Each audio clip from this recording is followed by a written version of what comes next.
Westernissä hyvät on kanssa siis, niin kuin näissä kaikissa muissakin, ne hyvät on hyviä. No, yleensä näyttelee Westernissä, niin on perheenisiä, lainkuuliaisia veronmaksajia, maanviljelijöitä, kaikkea tämmöistä normaalia.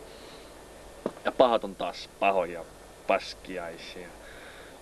Hyvinä on myös yleensä joku seriffi tai joku tommonen vastaava. Pahat juoppoja, rötöstelijöitä, sikoja, perhettömiä, rumia, eikä niistä näytetä minkäännäköistä historiaa. Hyvien jätkien taustat, niitä näytetään, että ne rakastaa vaimojaan ja niillä on lapset ja ne ruokkii peuroja ja ne tykkää hevosista ja ne on oikein mukavia.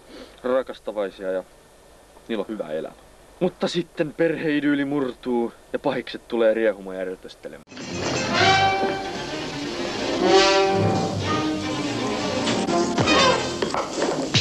John Waynein länkkärit sisältävät paljon selviä vihollis- ja sankarikuvia, kuten Howard Hawksin loistavassa länkkärissä Rio Bravo.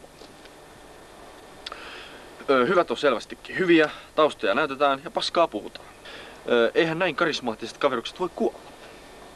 Katsoja samaistuu hahmoihin. Hyvät voittaa jee.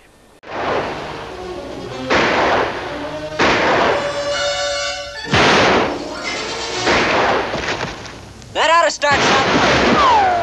It will. On your left. Two of them made it to that shack.